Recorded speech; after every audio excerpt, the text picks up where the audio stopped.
समन्त चक्रवालेषु अत्रा गच्छन्तु देवता सद्धम्मं मुनिराजस्य सुनन्तु सग्गमुखदं धम्मश्रवण कालो अयं भदन्ता धम्मश्रवण कालो अयं भदन्ता धम्मश्रवण कालो अयं भदन्ता नमो तස්ස භගවතෝ අරහතෝ සම්මා සම්බුද්දස්ස නමෝ තස්ස භගවතෝ අරහතෝ සම්මා සම්බුද්දස්ස නමෝ තස්ස භගවතෝ අරහතෝ සම්මා සම්බුද්දස්ස සාදු සාදු ගරුතර මහා සංඝරත්නයන් අවසරයි ශ්‍රද්ධාවන්ත පින්වත්නි බුදුරජාණන් වහන්සේගේ බුද්ධ ශාසනය අපිට මේ ලැබිච්ච වෙලාවේ අපි උන්වහන්සේගේ ධර්මය අවබෝධ කරන්න බුද්ධියක් මුණ ගැහුණ වෙලාවේ මේ ධර්මයෙන් ප්‍රයෝජන ගන්න ආකාරයට හිතන්න පුරුදු වෙන්න ඕනේ. පින්වත්නි සමහර කෙනෙකුට බුදුරජාණන් වහන්සේගේ ධර්මය අවබෝධ කරනවා කියන එක ගැන සැක ඇති වෙනවා මේ කාලේ ඔක පුළුවන් ද දන්නේ නැහැ කියන එක. අපිට පුළුවන් ද එහෙම කියලා. ඉතින් එහෙම හිතෙන අයට පළමුවෙන්ම මම කාරණාවක් සිහිපත් කරන්නම්.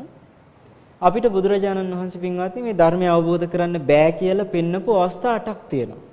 එතකොට මේ අවස්ථා 8 තුල කෙනෙකුට මේ ශාසනයේ ප්‍රතිඵල ගන්න බෑ. ඒ අවස්ථාව අහිමි. අනිත් අවස්ථා ඒකේ තේරුම තමයි ප්‍රතිඵල ගන්න පුළුවන් කියන එක. මොකද්ද මේ අවස්ථා 8? පළවෙනි එක තමයි බුද්ධ ශාසනයක් තියෙන කාලෙක බුදුරජාණන් වහන්සේ මේ ධර්මය අවබෝධ කරලා තියෙන කාලේ කවුරු හරි කෙනෙක් නිරේ ඉපදිලා ඉන්නවා නම් එයාට බෑ පින්වත්නි මේ ධර්මය අවබෝධ කරන්න. එතකොට කවුරු හරි කෙනෙක් තිරිසන් ලෝකෙ ඉපදිලා ඉන්නවා නම් මේ ධර්මයේ මනුස්ස ලෝකෙ තියෙනකොට එයාටත් බෑ කිව්වා. දැන් බලන්න මේ එකින් එක අපි මේ අවස්ථාවලින් දැන් බේරිලාද නැද්ද කියලා. පළවෙනි එක නිරේ කිව්ව අපි එතනින් බේරිලා. දෙවෙනි එක තිරිසන් ලෝකෙ කිව්ව අපි එතනින්වත් බේරිලා. තුන්වෙනි එක මොකද්ද?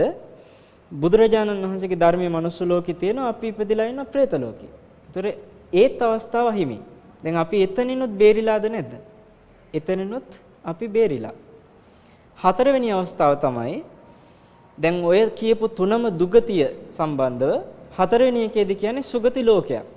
සුගතියේ තියෙනවා ධර්මය අවබෝධ කරන්න බැරි එක ලෝකයක්. ඒකට කියනවා අසඤ්ඤ සත්ත්ව ලෝකය කියලා. ආලාර කාලාමයි උද්දකරාම පුත්තයි ඉපදිලා ඉන්නවා කියලා දැක්ක බුදුරජාණන් වහන්සේ අසඤ්ඤ සත්ත්ව ලෝකේ. එයින් පස්සේ තමයි එයයි අත්හැරලා පස්වග සම්නසලා තෝරගත්තේ. ඔබට මතක ඇති. ඒතර මේ අසඤ්ඤ සත්ත්ව ලෝකෙත් බෑ කිව්වා මේ ධර්මයෙන් ප්‍රතිඵල ගන්න. ඒකට හේතුව මොකද? ඒ ලෝකෙ පින්වත්නි ඔය අසඤ්ඤ කියන එකේ තේරුමම සංඥා නැහැ, හඳුනා ගැනීමක් නැහැ. ඒ කියන්නේ මේ ධර්මයේ ඇහුණත් හඳුනා ගන්න බෑ ඒ අයට. නිදි වගේ.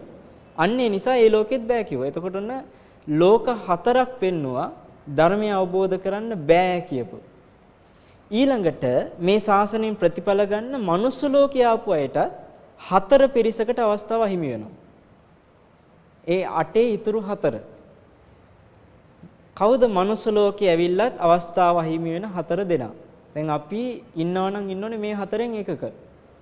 පළවෙනි අවස්ථාව තමයි බුදුරජාණන් වහන්සේගේ ධර්මය ලැබෙනවා අහන්න තියෙන කාලයක්. හැබැයි ඒ මිනිස්සයා මන්දබුද්ධිකයි.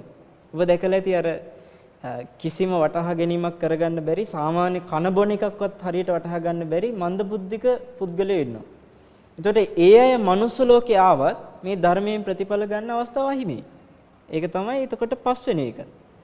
හයවෙනි අවස්ථාව තමයි මනුස්ස ලෝකෙ ඉපදිලා ඉන්නවා බුදුරජාණන් වහන්සේගේ ධර්මයත් ඇහෙනවා. හැබැයි මේ ධර්මයේ පිළිගන්න කැමති නැහැ. එයා දැඩි දෘෂ්ටිවල ඉන්නවා. දැන් ඔබට මතක ඇති බුදුරජාණන් වහන්සේ පහළ වෙච්ච කාලෙමනේ පින්වත්නි ඔය නිගණ්ඨනාථ පුත්තලා අජිත කේසකම්බලීලා මක්කලි ගෝසාල විවිධ පිරිස හිටියා. එයාගේ ශ්‍රාවක පිරිස හිටියා දැඩි මතවල එල්බගත්තා. අන්න එවැනි අය තමයි මේ 6 වෙනි ගණයට වැටෙන්නේ. ඒ කියන්නේ මනුස්ස ලෝකේ ආවා ධර්මයට කීකරු නැහැ, මේකට කැමති නැහැ. ඒගොල්ලන්ගේ දෘෂ්ටි අතහරින්නේ නැහැ. ඒතර අපි එතනිනුත් නිදහස්. අපි කැමති මේ ධර්මයේ තියෙන කාරණේ අරගන්න. අපි කැමති මේ ධර්මය අවබෝධ කරගන්න. ඊළඟ අවස්ථා දෙක මොකද්ද? හත්වෙනි එක තමයි බුදුරජාණන් වහන්සේගේ ධර්මය ඇහෙනවා. හැබැයි කෙනෙක් ඉපදිලා ඉන්නවා මනුස්ස ලෝකේ ඒ යුගයේම එයා ඉපදිලා ඉන්නේ ධර්මය ඇහෙන්නේ නැති පැත්තක. දැන් මේ ලෝකෙම ගත්තම බෞද්ධ නාලිකාවේ මෙච්චර ධර්මය ඇහෙනවා ලෝකෙ පුරාවටම. නමුත් පින්වත්නි ලෝකයේ කී දෙනෙක් ඉන්නවද මේ ධර්මයට සවන් දෙන්න අවස්ථාවක් අහිමි?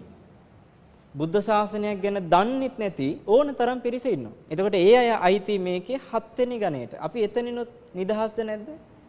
නිදහස්. 8 වෙනි පිරිස කවුද? බුදුරජාණන් වහන්සේ නමක් පහළ වෙලා නැති කාලෙක, අබුද්ධෝත්පාද කාලෙක කෙනෙක් මනුස්ස ලෝකෙ උපදිනවා. ඒතර බුද්ධ ශාසනයක් ගැන අහලත් නැහැ, දන්නෙත් නැහැ. අන්න යාටත් මේ අවස්ථාව අහිමි කිව්වා. ඒතර දැන් ওই අවස්ථා 8ෙන්ම අපි නිදහස්ද නැද්ද? අපි ওই 8ෙන්ම නිදහස්. එහෙනම් බුදුරජාණන් වහන්සේ වදාලා මේ ධර්මයෙන් ප්‍රතිඵල ගන්න බැරි අවස්ථා 8යි තියෙන්නේ කිව්වනම් ඒ 8 හැටියට පෙන්වලා දුන්නේ ওই ටික නම් අපිට ආයි සැක උපද ගන්න අවශ්‍යතාවයක් නැහැ. අපිට පුළුවන් ද බැරිද කියන එක. මොකද පින්වත්නි එහෙම තවත් අවස්ථා තියෙනවා නම් උන්වහන්සේ ඒකත් ওই ගොඩට දානවද නැද්ද? දානවා.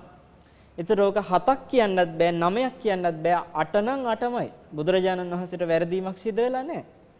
ඒතර අපි ඕකට තව අතින් කාරණා දානවා නම් අපිට මේ පාරමිතා ටික සම්පූර්ණ වෙලා නැතුව ඇති. ආදී විවිධ දෙයක් ඕක අතරට දානවා නම් ඒක අපි වරදවා ගැනීමක්, බුදුරජාණන් වහන්සේගේ වරදක් නෙමෙයි. මොකද පින්වත්නි පාරමිතා අවශ්‍යයි සම්බුද්ධත්වයටපත් වෙන්න.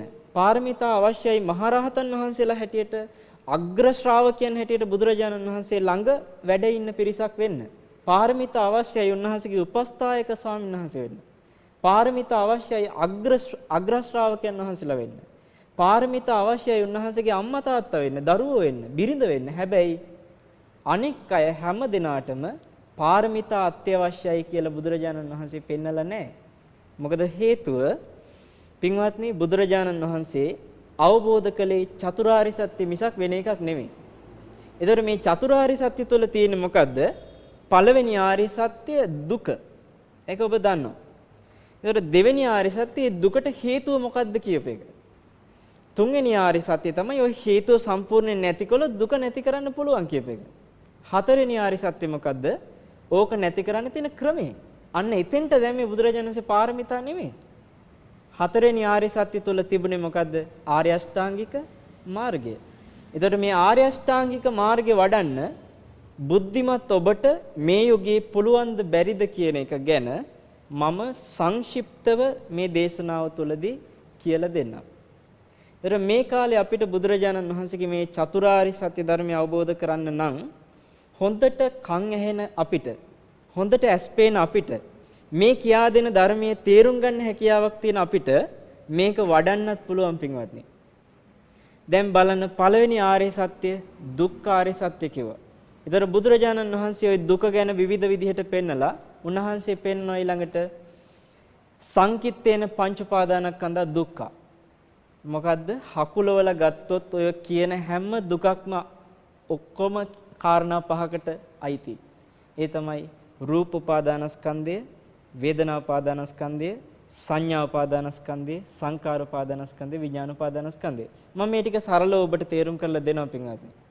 එතන මේ පංච උපාදානස්කන්ධය තමයි ඔය දුක දුක ගා කතා කරන ඔක්කොම ටික හැකලුවට පස්සේ දැන් අපි හිතමු මොකක් හරි පොතක පිටුව අපි කතා කරනවා. මේ පිටුවේ මෙහෙම තියෙනවා, මේ පිටුවේ මෙහෙම තියෙනවා කියමින්. එතකොට ඔය පිටු ටික ඔක්කොම එකට එකතු වෙච්ච පොත හැටියට වහලා ගත්තොත් මේ පොතම විදිහට අපිට පෙන්වන්න පුළුවන්ද? පුළුවන්. පොතක් හැටියට කතා කරන්න පුළුවන්. හැබැයි ওই පොත ඇතුලේ පිටුවෙන් පිටුව වෙන වෙනම තියෙයි. බුදුරජාණන් වහන්සේ වදාළ මේ ලෝකේ අපි දුක දුක ගා කතා කරන ඔය හැම එකක්ම පොත්වල පිටුව හැටියට අපි හිතුවොත් මේක හකුලලා ගත්තට පස්සේ පොතක් කිව්වා වගේ දුක් ටික ඔක්කොම හකුලලා ගත්තට පස්සේ මොකද්ද? පංච උපාදානස්කන්ධයයි කිව්වා. දැන් මේ පංච උපාදානස්කන්ධය කියන එක පින්වත්නි අපි ගොඩාක් දෙනා තේරුම් අරගෙන තියෙනවා එක එක ආකාරවලට. හැබැයි අපිට අපි තේරුම් ගත්ත විදිහ නෙමෙයි ඕනේ. අපිට මේක අවබෝධ කරන්න නම් බුදුරජාණන් වහන්සේ වදාළ විදිහයි අපි දැනගන්න ඕනේ. උන්වහන්සේ වදාලා පංච උපාදානස්කන්ධය කියනකොට රූපය කියලා කිව්වේ පළවෙනි උපාදානස්කන්ධය. මෙතන හැම වචනයකම පින්වත්නි ඒ සම්පූර්ණ වාක්‍ය වචන තුනකට කඩත හැකි. බලන්න රූප උපාදාන ස්කන්ධ කිව්වා. වචන තුනයි. ඊළඟ එක ගත්තත් වේදනා උපාදාන ස්කන්ධ. ඊළඟට ආයෙ ගත්තම සංඥා උපාදාන ස්කන්ධ. බලන්න වචන තුන ගානේ. සංකාර උපාදාන ස්කන්ධ. ඊළඟට විඥාන උපාදාන ස්කන්ධ. ඒතර මේ කාරණා පහේම තියෙනවා වචන තුන ගානේ කතා කරපුවා. දැන් මේක අපි තේරුම් ගමු ඉතාම සරල විදිහට. මේ ලෝකේ රූප කියලා කිව්වේ සතර මහා ධාතුත් සතර මහා ධාතුගෙන් හටගත්තු දේත් කිව්වා. පින්වත්නි පොළොවට පස් වෙන ගතියෙන් තියෙන හැම දෙයක්ම කිව්ව පඨවි. එතකොට ජලයේ දිය වෙන ස්වභාවයෙන් තියෙන දෙයට කිව්ව ආපෝ. හුළඟේ හමාගෙන යන ස්වභාවයෙන් තියෙන දෙයට කිව්ව වායෝ. ඊට පස්සේ උණුසුම්ම තිබිලා නිවිලා යන ස්වභාවයෙන් තියෙන දෙයට කියනවා තේජෝ. දැන් මේ කාරණා ටික ඔක්කොම එකට එකතු වුණාට පස්සේ ඕකට කිව්වා උපාදාය රූප. රූප කියලා කිව්වේ මේ කාරණා හතරෙම එකතුවෙන් හැදිච්ච දෙයට කියන නම මොකද්ද? රූප. අපි මෙහෙම ගමු. දැන් ඔන්න මේ උපමාව මම වෙනත් දේශනාවලදී වෙනත් උපමේයයකට, ඒ කියන්නේ ස්පර්ශය ගැන තේරුම් කරන්න අරගෙන තියෙනවා. මේ වෙලාවේදී මම ගන්නේ වෙන උපමේයයකට. ඒ තමයි මේ රූපය සම්බන්ධව. අපි හිතමු පින්වත්නි, අපි තේකක් හදනකොට ඒ තේකට ගන්නවා මෙන්න මේ දේවල්. උණු වතුර ගන්නවද නැද්ද? ගන්නවා. ඊට පස්සේ තේ කොළ ගන්නවද නැද්ද? ගන්නවා. තේ කොළවල තේ කහට ගන්නවා. ඊළඟට සීනි ගන්නවා, කිරිපිටි ගන්නවා. කාරණා කීයක්ද? 4ක්. මේ කාරණා 4ම එකට එකතු වුණාට පස්සේ අපි ඔය 4ේම නම් ටික දිගට කිව්වද? ඒ කාරණා 4ම එකට එකතු කළා. ඊට පස්සේ අපි අර නම් ඔක්කොම පැත්තකට දාලා එක නමක් ගත්තා. මොකක්ද එක නම? තේ. එහෙනම් කියනවා ටී කියලා. ඒතර අර 4ෙම එකතුවක් තමයි මේ තේ කියලා කිව්වේ. ටී කියලා කිව්වේ. ඒ වගේ පින්වත්නි හැම තැනම පඨවි ආපෝ තේජෝ වායෝ කියන ඔය 4 තනි එකතුවට කියන නම තමයි මොකද්ද? රූප කියලා කිව්වේ. දැන් එතකොට ඔබට ධර්මයේ දේශනා කරන ස්වාමින්වහන්සේගේ කය තුල තියෙන්නේ ඒ 4 එකතුවක්. ඒ නිසා ඒ 4ටත් කිව්වා රූප කියලා. එහෙනම් මේ කය මොකද්ද? රූපය. ධර්මයේ ශ්‍රවණය කරන ඔබ තුල ඔය සවිඥානික කයෙත් තියෙන මේ 4ද නැද්ද? 4. ඒතර අර 4 එකතුවට තේ කිව්වා වගේ මෙතන මේ 4 එකතුවට කිව්ව මොකද්ද? රූපය. මේ සවිඥානික කයවල් විතරක් නෙමෙයි බුදුරජාණන් වහන්සේ වදාලා තමාට ලෝකයේ තුල දකින්න ලැබෙන හැම රූපයක්ම ගත්තම ආධ්‍යාත්මික හෝ වේවා බාහිර හෝ වේවා රූප තියෙනවා. ආධ්‍යාත්මික රූප කිව්වේ මේ තමායයි සලකන ටික. අපි කියන කෙස්ලොම්නිය දත් ආදී මේ තමායයි සලකන ටික. බාහිර රූප කිව්වේ ඒකෙන් බාහිර ටික. දැන් බලන්න මගේ ඉස්සරහා තියෙනවා බුලත් වලින් සකස් කරපු මේ සෙප්පුවක් නේ. එතකොට මේකත් සතර මහා ධාතුන්ගෙන් හටගත්තු දේවල්ද මෙතන නැද්ද? මෙතනක් තියෙන්නේ සතර මහා ධාතුන්ගෙන් හටගත්තු ටික. එහෙනම් මේකටත් කියනවා අපි පොදු නමක් හැටියට රූප කියලා. එතකොට දැන් මේ මල් වාසික ගත්තත් එතනක් තියෙන්නේ සතර මහා ධාතුන්ගෙන් හටගත්තුවද නැද්ද? සතර මහා ධාතුන්ගෙන් හටගත්තුව. ඒ නිසා මේකටත් කියත හැකි පොදු නම හැටියට මොකද්ද? රූප කියලා.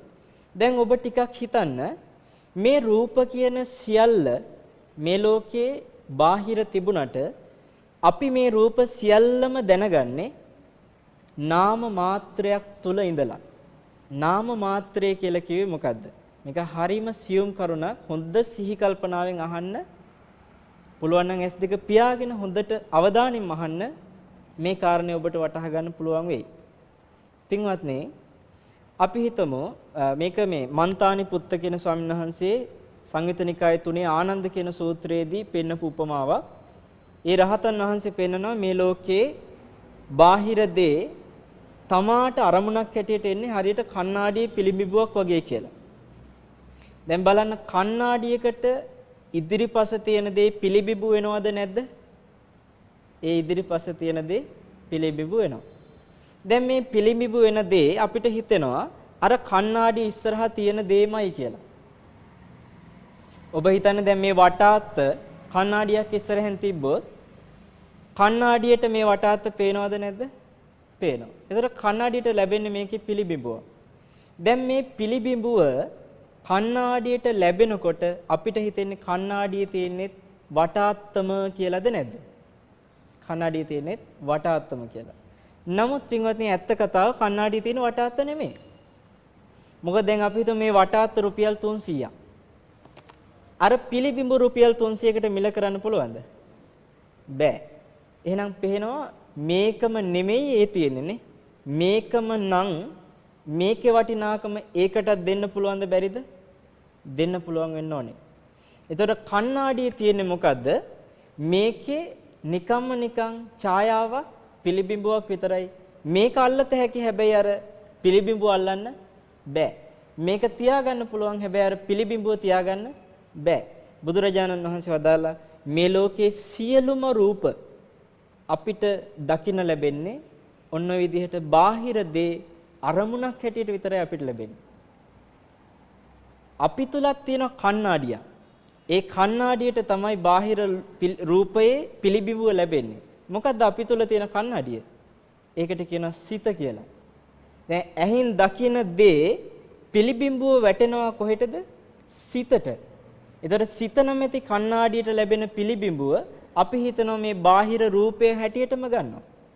ඒ නිසා අපිට පේනවා මේ ලෝකේ බහුවයයි වගේ.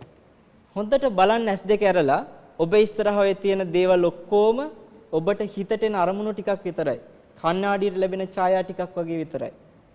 ඒක ඒ විදිහමයි මේ ලෝකේ යම් ශබ්දයක් තියෙනවා නම් ඒ ශබ්දේ මතුවෙන්නේ සතර මහා ධාතුන්ගේ රූපයකින්.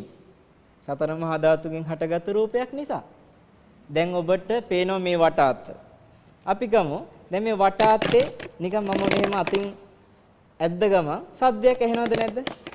මේකේ සද්දයක් එනවා.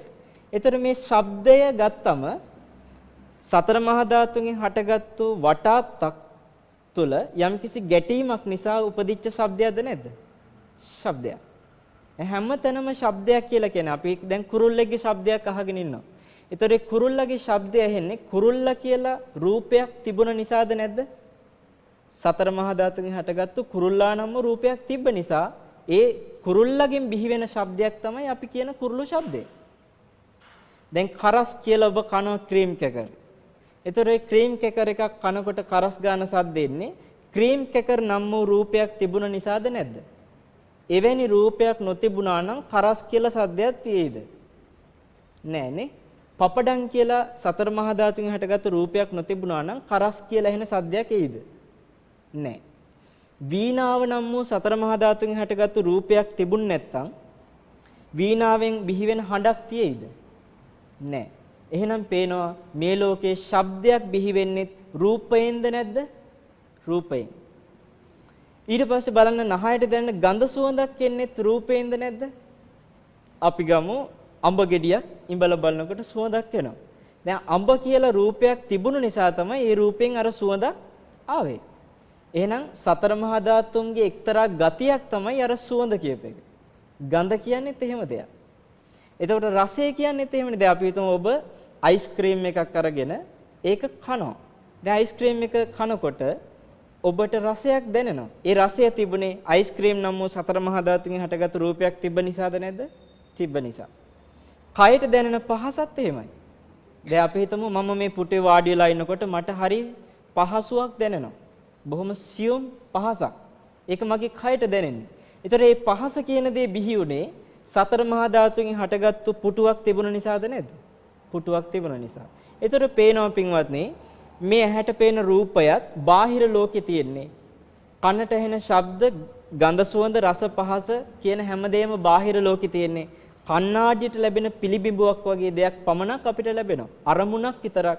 කොහෙටද ඒ අරමුණ එන්නේ? හිතට. එහෙනම් තේරෙන්න ඕනේ ඔබට මේ රූපය කියලා දෙයක් අපිට දැනගන්න ලැබෙයිද සිතේ ක්‍රියාකාරීත්වයක් නැත්තම්? සිතේ ක්‍රියාකාරීත්වයක් නැත්නම් රූපය කියලා දෙයක් අපිට දැනගන්න ලැබෙන්නේ නැහැ. දැන් ඔන්න ඔබ හිතන්න මට පාරේ යනකොට දකින්න ලැබෙනවා කහ ඉරක්. ඒතර මම දැන් කහ ඉරේ ඉරි ටික දිහා බල බල යනවා කියමු. දැන් ওই කහ ඉරේ ඉරි ටික දිහා බලනකොට ඔතනින් යනවා කවුරු හරි කෙනෙක්. ඒතර මම ඒ යන කෙනා දිහා බලනවා. කහ ඉර පනින කෙනා දිහා. එයා දිහා මම බලන මොහොතේ මට කහ ඉර පේනවද? අර පනින කෙනා දිහා බලනකොට කහ ඉර හිතෙන් පැන්නේ නැද්ද? කහ ඉර හිතෙන් පැන්නා. ඒතර මම කහ ඉර දැනගත්තේ නැහැ. මොකද්ද දැනගත්තේ? අර පනින කෙනාව. එහෙනම් ඔබ තේරුම් ගන්න. එතකොට මේ කහ ඉරත් පනින කෙනත් අතර මුලින්ම කහ ඉර දැනගත්තා. ඊට පස්සේ ටක් ගාලා ඒක දැන ගැනීම පැත්තකට ගිහිල්ලා පනින කෙනාව දැනගත්තා. ඒතර මෙතන පැන්නේ ඇත්තටම කහ ඉරෙන් අර මිනිස්සයා පැන්නද? අපේ හිත කහ ඉරෙන් මිනිසයාට පැන්නද? අපේ සිත තමයි කහ ඉරෙන් මිනිසයාට පැන්නේ. ඒතර මිනිස්සයව බලාගෙන ඉන්නකොට කහ ඉර තිබ්බද කියලා දන්නෙත් නැහැ. කහ ඉර හිතට අරමුණුනේ නැහැ. එහෙනම් පේනවා මේ ලෝකේ හැම රූපයක්ම රූපයක් හැටියට දැනගන්නේ මනසේ මේ ක්‍රියාකාරීත්වයක් තියෙන නිසාද නැද්ද? මනසේ ක්‍රියාකාරීත්වයක් තියෙන නිසා. ඔය ක්‍රියාකාරීත්වයට කියනවා අපි වචනයකින් විඥාණය කියලා. මොකද්ද? විඥාණය. මේ වචනේට බය වෙන්න එපා. මොකද්ද මේ වචනේ? විඥාණය. විඥාණය කියන්නේ දැනගන්නවා කියන එක. ඒතර අර කහ ඉර දිහා බලාගෙන ඉන්නකොට දැනගත්තේ මොකද්ද? කහ ඉර. එකපාරට එතනින් කෙනෙක් පනිනවා දකින්නකොට කහ ඉර හිතින් අතහැරිලා පනින කෙනා දිහා බලාගෙන ඉන්නවා. එයා අපි හිතමු පුරුෂයෙක් හෝ කාන්තාවක් කියමු. එයා ඇඳගෙන ඉන්න ඇඳුම ලස්සනයි නම් ඔන්න අපි ඇඳුම දිහා බලාගෙන ඉන්නවා. දැන් අරයා පනිනවා. එතකොට විඥානයේ කහ ඉරටද මිනිස්යාටද? විඥානය හටගත්තේ මිනිස්යා මුල් කරගෙන.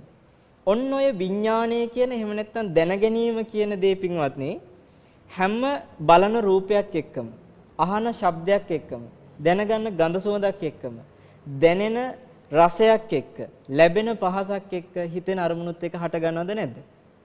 හට ගන්නවා. උදේ ඉඳලා ඔය අම්මේ මං අසවල් දෙය දැක්කා, තාත්තේ මං අරක දැක්කා, පුතා මං මේක දැක්කා, අයියේ මං මෙන්න මෙහෙම දෙයක් දැක්කා, මේ අක්කේ මං මෙහෙම දෙයක් ඇහුණා. ගගා ඔය අපි කියන ඔක්කොම ටික අර විඥාණයට හසු වෙච්චද නැද්ද? ඒ කියන්නේ සිතින් දැනගත්තු දේවල්. එහෙනම් මේ සිතින් දැනගන්නවා කියන එකට කියන්නේ මොකද්ද? විඥාණය. එතකොට පින්වත්නි, ඒ විඥාණය කියන එක බුදුරජාණන් වහන්සේ වදාලා ද්වයම් පටිච්ච විඥානං කාරණා දෙකක් නිසා තමයි ඒක උපදින්නේ. විඥානයක් නිකන් ආවේ නැහැ කාරණා දෙකක් නිසා. මොකද්ද කාරණා දෙක? බුදුරජාණන් වහන්සේ වදාලා ඇසත් රූපත් කියන දෙක නිසා ඇසේ විඥානය හටගන්නේ. ඒ කියන්නේ ඇහැයි රූපේ දෙක නිසා තමයි ඇහෙන් රූපයක් දැන ගැනීම කියලා හටගත්තේ. කනත් ශබ්දයක් නිසා කනේ විඥානය හටගන්නවා.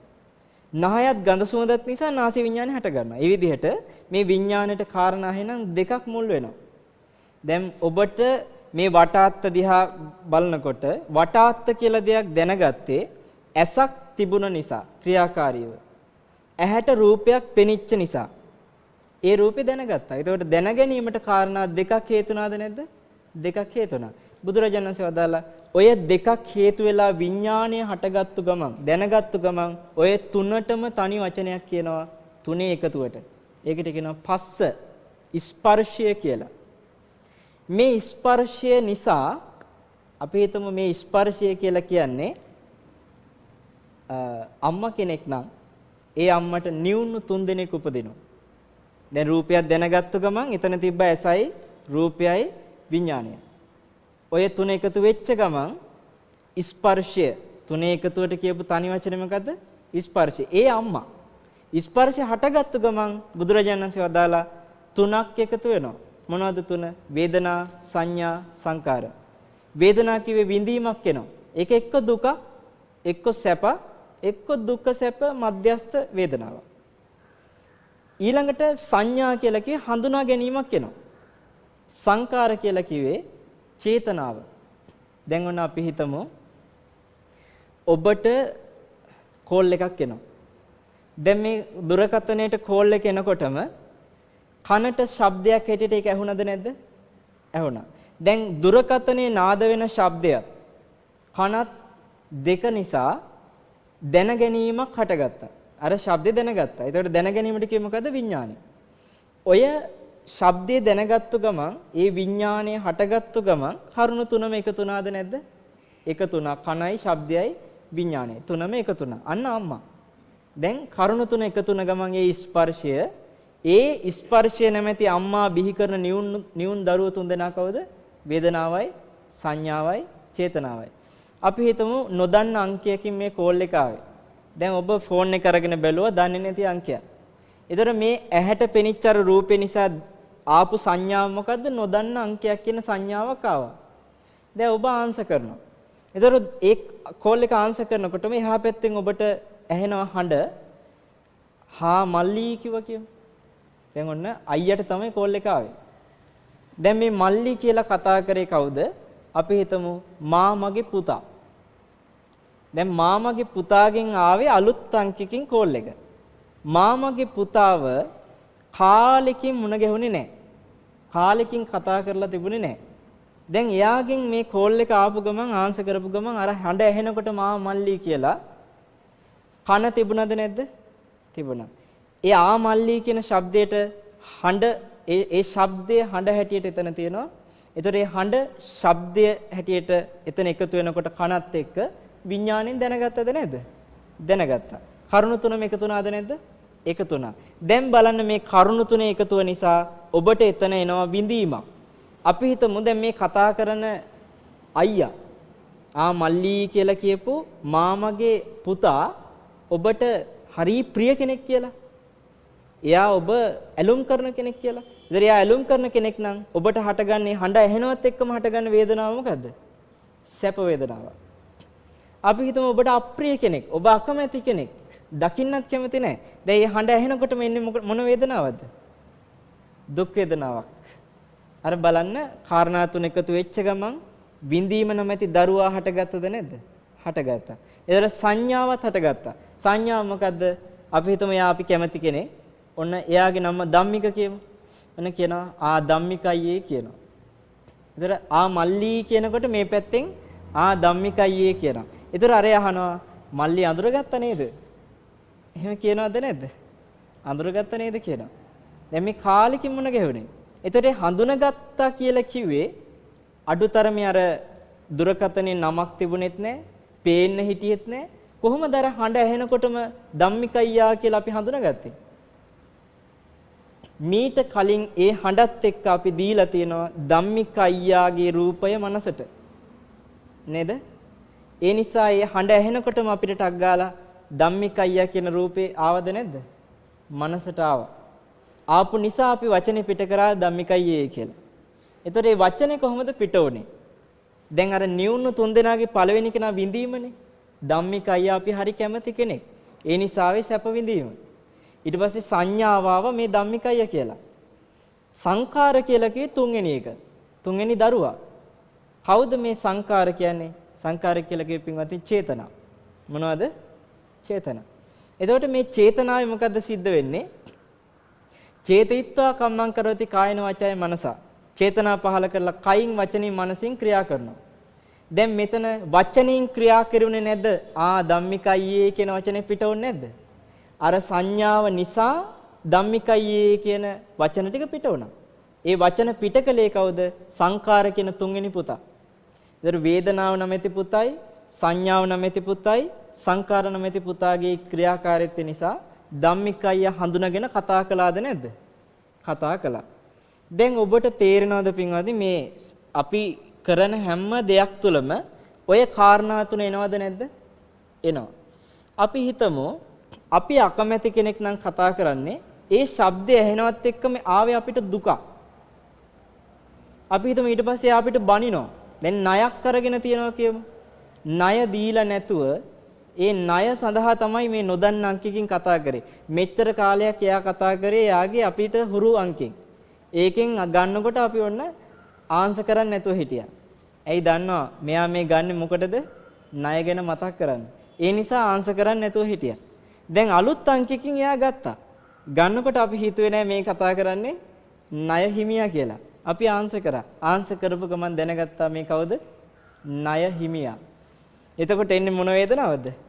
දුක් වේදනාව. දැන් ටක් ගාලා මනසට මතක් වෙලා එනවා ණය ටික. ඒත් එක්කම අරයා බනිනවද නැද්ද එහෙන්?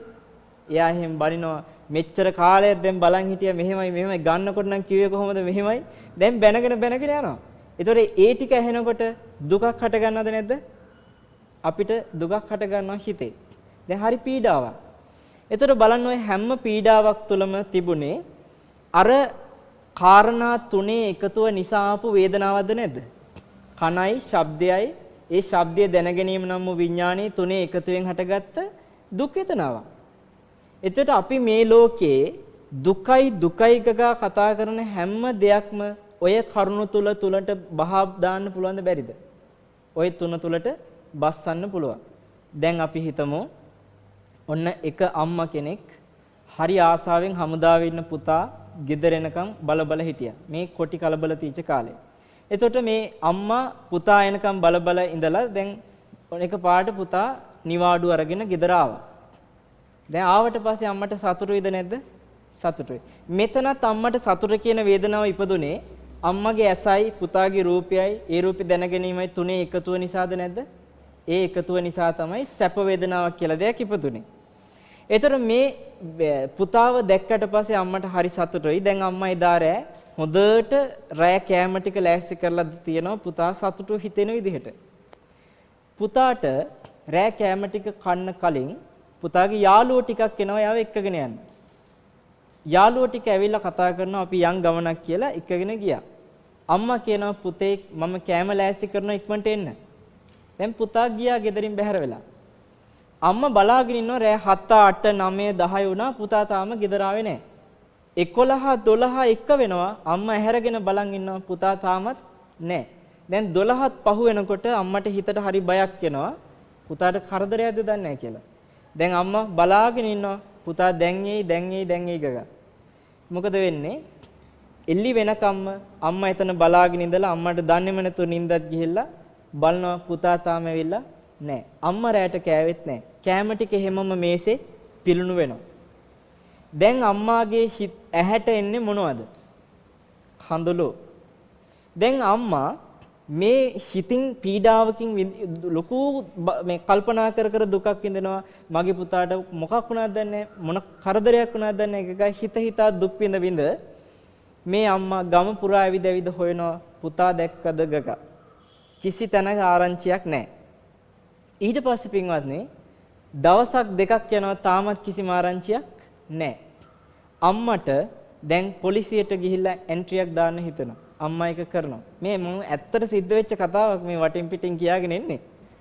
ඊට පස්සේ අම්මා පොලිසිය එන්ට්‍රිය දාලා පොලිසිය දැන් පරීක්ෂණ කරනවා මේ සම්බන්ධව හොයනවා. දවසක් පොලිසියට පුතාගෙන ආරංචියක් එනවා.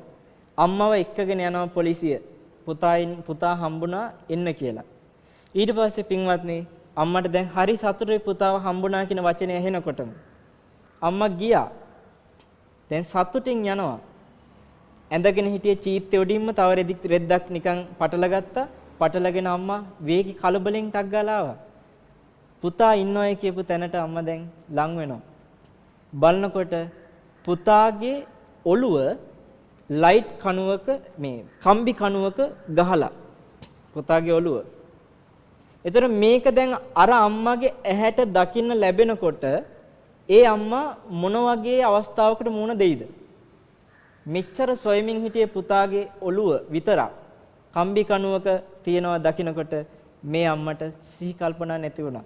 ඊට පස්සේ පින්වත්නි අම්මා අර ඇඟේ පටලගත්තු චීතරෙද්දෙන් දරුවගේ ඔළුව ඔතාගෙන කෑ ගගහ පිස්සියක් වගේ දුවන්න ගත්තා. දැන් මෙතන පැහැදිලි දුකක් වේදනාවක් ජීවිතේ ලැබිච්ච සෝචනීයම අවස්ථාවකට මෙයම මුණ දුන්නා. ඔය අවස්ථාවේ පවත් ඇති උනේ මොනවද? ඇසනම් වූ බුදුරජාණන් වහන්සේ වදාළ මේ ඇහැ දුකක් කිව්වා. ඒතර මේ ඇහැට පේන රූපයට විඥානේ හටගත්ත ඒ රූපේ දැනගත්තා. ඒත් එක්ක ඒ කරුණු තුනේ එකතුවෙන් අන්න පුතාලා තුන්දෙනා උපන්නා. නියුණු තුන්දෙනා. මොනවද? වේදනාවයි, සංඥාවයි, චේතනාවයි. සංකාර චේතනා. ඒතර වේදනාව මොකද්ද? දුක් වේදනාව. සංඥාව මොකද්ද? මගේ පුතා මැරිලා මේ මගේ පුතාගේ ඔළුව ඒ සංඥා ටිකනේ. දැන් මොකද ඔය දුක වින්දාද එතන ඉන්න අනිත් අය. ඒ අයට දුකක් ආවත් මේ අම්මට තරම් දුකක් නැහැ. ඒතර බලන්න මේ අම්මගේ සංඥාව තියෙන්නේ මගේ පුතා. අනිත් අයට සංඥාව තියෙන්නේ කවුද කෙනෙක්. ඒතර බලන්න සංඥාවත් එක්ක තමයි දුකේ වෙනස හැදුනේ. දැන් මේ ඔක්කොම හිතේ ප්‍රශ්නයක්. නැත්තම් අනිත් අයටත් අම්මගේ සමානම දුකක් එන්න ඕනේද නැද්ද? සමානම දුකක් එන්න ඕනේ. මොකද රූපේ එකයිනේ. අර හිස් ඒ කම්බි කණුවේ ගහලා තීච්ච හිස එකයි. හැබැයි මේ හිසත් එක්ක ආපු රූපය දෙන්නට දෙකක්. අම්මට මගේ පුතා කියන සංඥාවෙන් අනිත් අයට පිට කෙනෙක් කියන සංඥාවෙන්. ඒ සංඥාවත් එක්ක වේදනාවල වෙනසක් තිබුණා. අම්මට ඒ සංඥාවත් එක්ක ආවේ චේතනා මොකද්ද? රෙද්දේ උතාගෙන බදාගෙන දුවන්න ඕනේ කෑග ගහ කියන චේතනා. ඒව ටික નિરાයාසයෙන්ම ආවා දිව්වා. දැන් බලන්න ඔතනත් පැහැදිලි දුකක් වින්දා. ඔය දුක තුලත් හකුලලා ගත්තොත් තිබුණේ අර ටික නෙමෙයිද? මේ දුක විඳින්න හේතුන විඥානයක් තියනවද නැද්ද? ඒ කියන්නේ දැන ගැනීමක් තිබුණා. ඇහින් රූප දැකලා දැනගත්තු විඥානයක්. අන්න දුකට හේතුනායි විඥානය. ඊට පස්සේ විඥාණයට අරමුණුනේ මොකද්ද? පුතාගේ ඔළුව.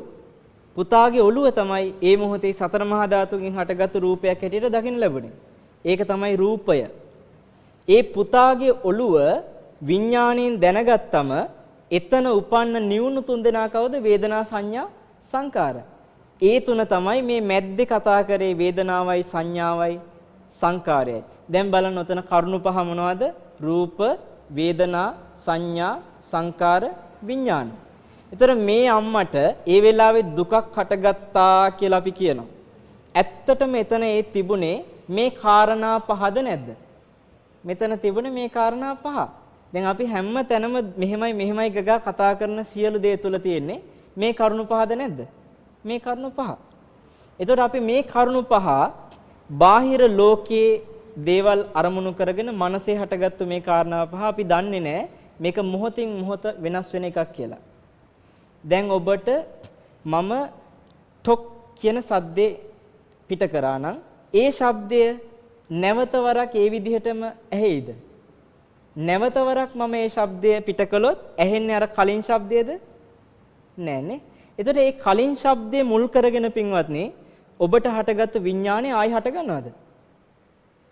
ඒ කලින් ශබ්දේ මුල් කරගෙන ආපු දැන ගැනීම ආයි හටගන්නේ නැහැ. ඒ ශබ්දේ මුල් කරන් බිඳීමක් හටගත්තා නම් හඳුනා ගැනීමක් හටගත්තා නම් චේතනාවක් පහළ වුණා නම් ඒක ආයි හටගන්නේ නැහැ. ඒකයි අනිත්‍යයි කියලා කිව්වේ. ඒතර ඒ අනිත්‍යයි කියන වෙනස් වීම අපිට අල්ලන්න හරි අමාරුයි. මේක තේරුම් ගන්න. මම ඔබට නිකන් මේක වටහා ගන්න කරුණක් කියන්නම්. අපිට මේක නිකන් ගලාගෙන යනවා වගේ පේනවා ජීවිතේ.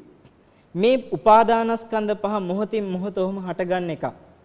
මොහොතින් මොහොත හටගන්න උපාදානස්කන්ධ පහ හරියට හිතන්න ඔබ දැකලා ඇති චිත්‍රපටි සකස් කරනකොට ඒකට ගන්නවා ෆිල්ම් රෝල කියලා එකක්.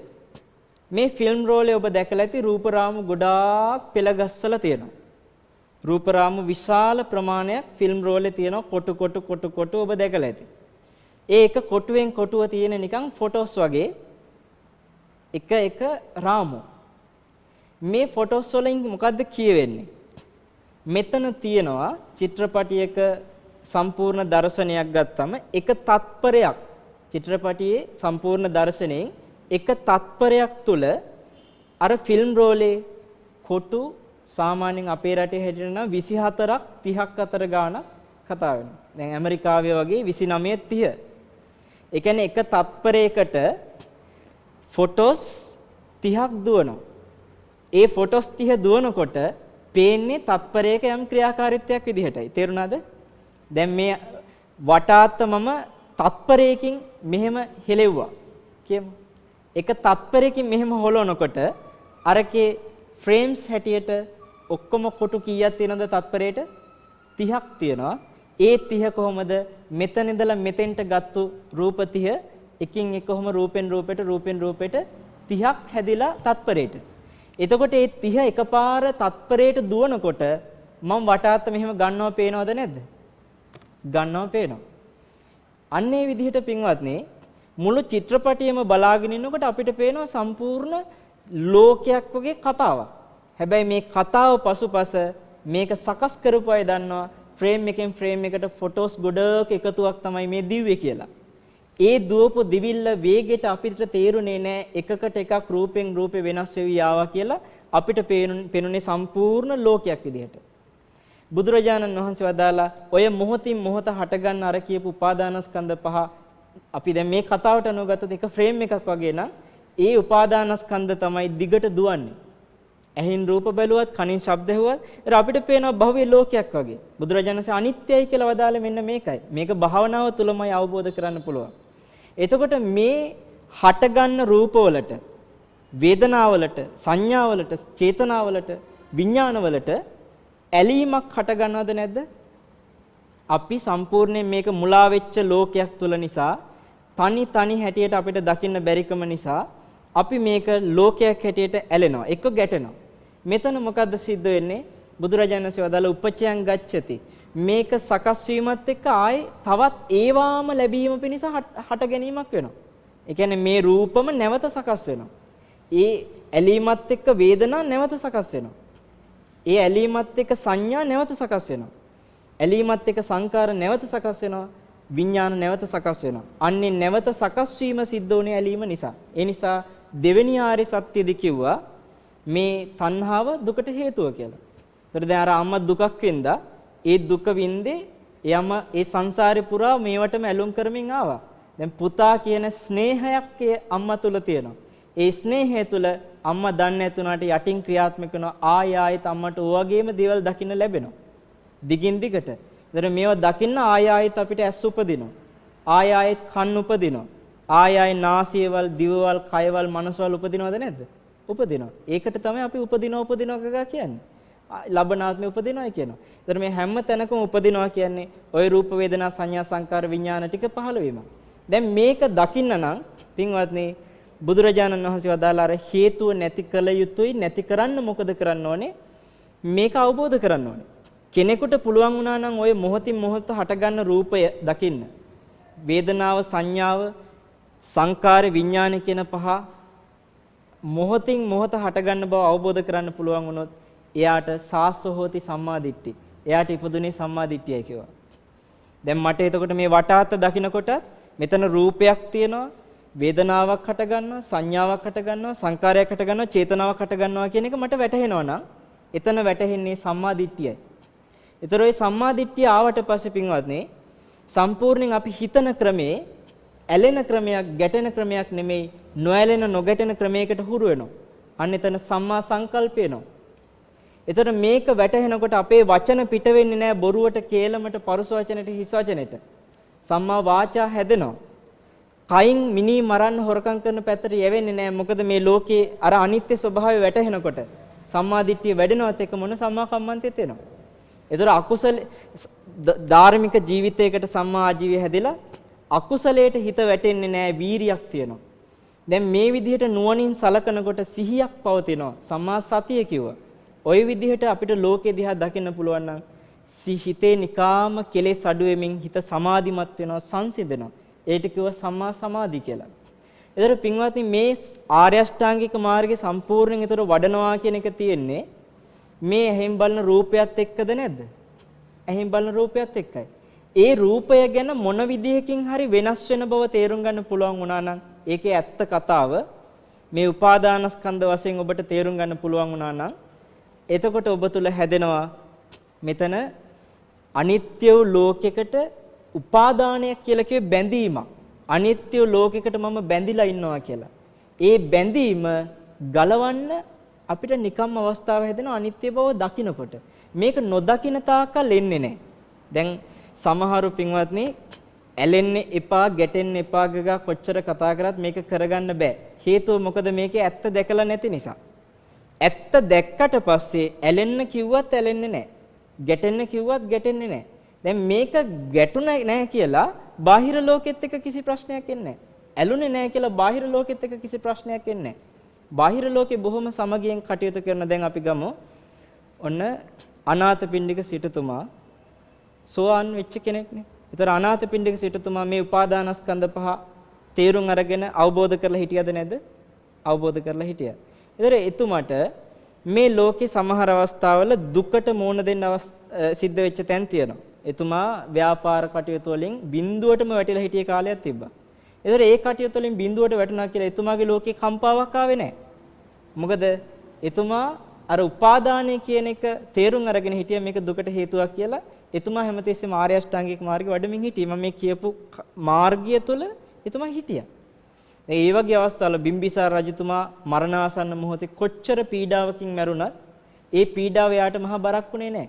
මේ උපාදානය කියන එක මැද්දෙන් ඇවිල්ලා තියෙන්නේ අපිට මේ ඇත්ත දකින්න බැරි වෙලා තියෙන නිසා. ඒ නිසා ඉස්සෙල්ලා කරන්න ඕනේ ඇලෙන එක නවත්තන්න නෙමෙයි ඇත්ත දකින්න මහන්සි ගන්න එක. ඇලෙන එක නැති කරන්න දඟලන්න එපා. ඒක නැවත කියන්නම් ඇලෙන එක නැති කරන්න දඟලන්න නෙමෙයි ඕනේ. මොකද්ද කරන්න ඕනේ? මේකේ ඇත්ත දකින්න මහන්සි ගන්න එකයි. මේ බුලත් වට්ටිය දැක්කත් මල් වාසික දැක්කත් අපිට මේ ඇත්ත දකින්න මහන්සි ගන්නවා නම් ඊට පස්සේ නිකම්ම මේක ඇත්ත දකිනකොට ඇලෙන එක නැති වෙනවා කියන එක නිකන් සිද්ධ වෙන එකක්. ඒක අපි අමුතුවෙන් කරන්න ඕන එකද? අමුතුවෙන් කළ යුතු නැහැ. ඒතර මේ ඇත්ත දැක්කට පස්සේ තමයි සක්කාය දිට්ඨිය බිඳුනා කියලා කියන්නේ. සෝතාපන්න වුණා කියලා කියන්නේ. ඔබට පින්වත්නි මේ ඔය බලන රූපය අර කණ්ණාඩියට වැටෙන පිළිබිඹුවක් වගේ කියලා බාහිර දෙයක් හැටියට දකින්න පුළුවන් නම් ඒක විමසන්න පුළුවන් නම් ඔය සක්කාය දිට්ඨිය බිඳින්න පුළුවන් මේ ජීවිතය තුළ. ඒතර මේ සක්කාය දිට්ඨිය බිඳින්න පුළුවන් නම් ඔබට මේ ජීවිතේ සෝතාපන්න වෙනවා කියන එක කරන්න බැරි නෑ. ඒක කරන්න පුළුවන්. හැබැයි ඒකට අපිට අපේ පිනත් බලපානවා. දැන් මේ ධර්මයේ කොච්චර ඇහුවත් මේ ධර්මයට හිත පහදින්නේ නැත්නම් අපේ පිනේ ප්‍රශ්නයක් තියෙනවද නැද්ද? පිනේ ප්‍රශ්නයක් තියෙනවා. ඒ නිසා මේ බුදුරජාණන් වහන්සේගේ ධර්මයේ ලැබිච්ච මොහොතේ පින්වත්නි අපි චුට්ට හිතන්න ඕනේ සාමාන්‍ය ලෝකයේ රූප බලන ක්‍රමයට වඩා ඉක්මවා ගිය හැකින් ලෝකේ බලන්න මහන්සි ගන්න ඕනේ. ලෝකෝත්තර කියලා කිව්වේ ඒකයි. ලෝකේ ඉක්මවා ගිය හැකින්. සාමාන්‍ය ලෝකයේ ශබ්දහන ක්‍රමයට වඩා ලෝකේ ඉක්මවා ගිය ක්‍රමයකට අපිට ශබ්දය ගැන තේරුම් ගන්න හැකියාවක් තියෙනවා නම් අර දුකක් එන තැනදී අපිට ඒ දුක සංසිඳව ගන්න බැරිද? මේ ක්‍රමයට විමසලා දුක සංසිඳව ගන්න පුළුවන්. ඉතින් මේ උපාදානස්කන්ධ පහ තමයි එතකොට දුක කියලා කිව්වේ. ඒ උපාදානස්කන්ධ පහේ ඇත්ත තේරිලා නැති නිසා ඒකට තියෙන ඇල්ම තමයි දුකේ හට ගැනීම කිව්වේ. ඒතරේ ඇල්ම නැති කිරීම තමයි දුකේ නැති කිරීම කියලා කිව්වේ. ඒතර මේ ඇත්ත තේරීමත් එක්ක එතනින් එහාට සම්පූර්ණ අර ආර්ය අෂ්ටාංගික මාර්ගය වැඩෙනවා කියලා කිව්වේ හතරවෙනි ආර්ය සත්‍ය දුක නැති කරන මාර්ගය කිව්වා. ඒතර සම්පූර්ණ මේ දේශනාව තුළ අපි මේ චතුරාර්ය සත්‍ය කතා කළේ මේක පින්වත්නි මේ බුද්ධ ශාසනය තුළ කතා කරන්න තියෙන ගැඹුරුම කරුණක්. පැය ගණනකදී ඔබට තේරුම් කරලා දිය යුතු කරුණක් මේ විනාඩි 60කදී තේරුම් කරන්න මහන්සි ගත්තේ උපමා උදාහරණ එක්ක ඔබට මේ කාරණා යම් මොහොතක යම් චුට්ටක් හරි තේරෙනවා නම් ඔබ වීරිය වඩන්න. මොකද අපිට මේක අනිත් ජීවිතවල ඉදිරි අවස්ථාවල කවදා කොයි මොහොතක ආයි මේක තේරුම් ගන්න හිතේ ලැබෙයිද දන්නේ නැහැ. දැන් මං කිව්වා අර අවස්ථා 8ක් මුලින් අහිමි වෙනවා කියලා. ඒතර අපි වැඩිපුර ওই අවස්ථා 8 තුල ඉඳලා තියෙනවා ලෝකේ. අපි නිරේ ඉපදිච්ච වාර අනන්තයි. තිරිසන් ලෝකේ තිරිසන් සත්තු වෙච්ච අවස්ථා අනන්තයි. പ്രേත ලෝකේ പ്രേතයන් වෙච්ච අවස්ථා අනන්තයි. ඒතර ඒ අවස්ථාවල අපිට මේ ටික අහිමි වෙනවද නැද්ද?